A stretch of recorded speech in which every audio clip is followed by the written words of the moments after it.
Evangelho de Marcos capítulo 6. E, partindo dali, chegou à sua pátria, e os seus discípulos o seguiram.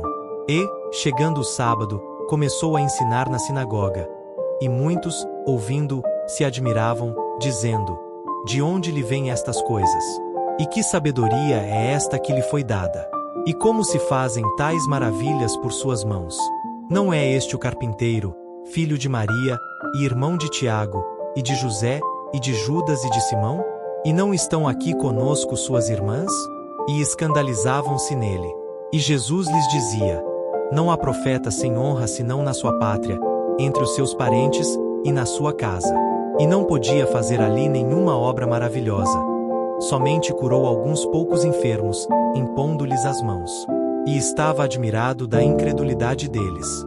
E percorreu as aldeias vizinhas, ensinando. Chamou a si os 12, e começou a enviá-los a 2 e 2, e deu-lhes poder sobre os espíritos imundos. E ordenou-lhes que nada tomassem para o caminho, senão somente um bordão, nem alforge, nem pão, nem dinheiro no cinto. Mas que calçassem alparcas, e que não vestissem 2 túnicas. E dizia-lhes: Na casa em que entrardes, ficai nela até partirdes dali. E tantos quantos vos não receberem, nem vos ouvirem, saindo dali, sacudi o pó que estiver debaixo dos vossos pés, em testemunho contra eles. Em verdade vos digo que haverá mais tolerância no dia de juízo para Sodoma e Gomorra, do que para os daquela cidade. E, saindo eles, pregavam que se arrependessem.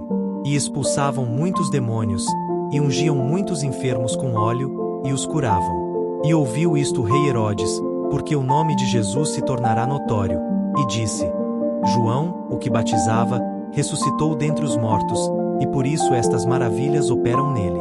Outros diziam: É Elias. E diziam outros: É um profeta, ou como um dos profetas. Herodes, porém, ouvindo isto, disse: Este é João, que mandei degolar. Ressuscitou dentre os mortos. Porquanto mesmo Herodes mandara prender a João, e encerrá-lo maniatado no cárcere, por causa de Herodias, mulher de Filipe, seu irmão, porquanto tinha casado com ela. Pois João dizia a Herodes: Não te é lícito possuir a mulher de teu irmão. E Herodias o espiava, e queria matá-lo, mas não podia. Porque Herodes temia João, sabendo que era homem justo e santo, e guardava-o com segurança, e fazia muitas coisas, atendendo, e de boa mente o ouvia. E, chegando uma ocasião favorável em que Herodes, no dia dos seus anos, dava uma ceia aos grandes, e tribunos, e príncipes da Galileia. Entrou a filha da mesma Herodias, e dançou, e agradou a Herodes e aos que estavam com ele à mesa. Disse então o rei à menina: Pede-me o que quiseres, e eu to darei. E jurou-lhe, dizendo: Tudo o que me pedires te darei, até metade do meu reino. E, saindo ela, perguntou à sua mãe: Que pedirei? E ela disse: A cabeça de João o Batista. E, entrando logo, apressadamente, pediu ao rei, dizendo: Quero que imediatamente me des num prato a cabeça de João o Batista. E o rei entristeceu-se muito. Todavia, por causa do juramento e dos que estavam com ele à mesa, não lhe quis negar. E, enviando logo o rei o executor, mandou que lhe trouxessem ali a cabeça de João. E ele foi, e degolou-o na prisão. E trouxe a cabeça num prato, e deu-a à menina, e a menina a deu à sua mãe. E os seus discípulos, tendo ouvido isto, foram, tomaram o seu corpo, e o puseram num sepulcro. E os apóstolos ajuntaram-se a Jesus, e contaram-lhe tudo, tanto o que tinham feito como o que tinham ensinado. E ele disse-lhes: Vinde vós, aqui à parte, a um lugar deserto, e repousai um pouco. Porque havia muitos que iam e vinham, e não tinham tempo para comer. E foram sós num barco para um lugar deserto. E a multidão viu-os partir, e muitos o conheceram. E correram para lá, a pé, de todas as cidades, e ali chegaram primeiro do que eles, e aproximavam-se dele. E Jesus, saindo, viu uma grande multidão, e teve compaixão deles, porque eram como ovelhas que não têm pastor. E começou a ensinar-lhes muitas coisas. E, como o dia fosse já muito adiantado, os seus discípulos se aproximaram dele, e lhe disseram: O lugar é deserto, e o dia está já muito adiantado.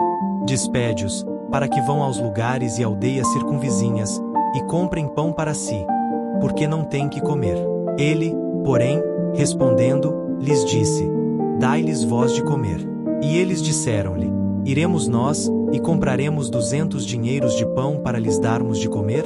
E ele disse-lhes: Quantos pães tendes? E, sabendo eles, disseram: 5 pães e 2 peixes. E ordenou-lhes que fizessem assentar a todos, em ranchos, sobre a erva verde. E assentaram-se repartidos de 100 em 100, e de 50 em 50. E, tomando ele os 5 pães e os 2 peixes, levantou os olhos ao céu, abençoou e partiu os pães, e deu-os aos seus discípulos para que os pusessem diante deles. E repartiu os 2 peixes por todos. E todos comeram, e ficaram fartos. E levantaram 12 alcofas cheias de pedaços de pão e de peixe. E os que comeram os pães eram quase 5.000 homens. E logo obrigou os seus discípulos a subir para o barco, e passar adiante, para o outro lado, a Betsaida, enquanto ele despedia a multidão. E, tendo-os despedido, foi ao monte a orar. E, sobrevindo a tarde, estava o barco no meio do mar e ele, sozinho, em terra. E vendo que se fatigavam a remar, porque o vento lhes era contrário, perto da 4ª vigília da noite aproximou-se deles, andando sobre o mar, e queria passar-lhes adiante. Mas, quando eles o viram andar sobre o mar, cuidaram que era um fantasma, e deram grandes gritos. Porque todos o viam, e perturbaram-se. Mas logo falou com eles, e disse-lhes: Tende bom ânimo, sou eu, não temais. E subiu para o barco, para estar com eles, e o vento se aquietou. E entre si ficaram muito assombrados e maravilhados, pois não tinham compreendido o milagre dos pães. Antes o seu coração estava endurecido. E, quando já estavam no outro lado, dirigiram-se à terra de Genezaré, e ali atracaram. E, saindo eles do barco, logo o conheceram. E, correndo toda a terra em redor, começaram a trazer em leitos, aonde quer que sabiam que ele estava, os que se achavam enfermos. E, onde quer que entrava, ou em cidade, ou aldeias, ou no campo, apresentavam os enfermos nas praças, e rogavam-lhe que os deixasse tocar ao menos na orla da sua roupa. E todos os que lhe tocavam saravam.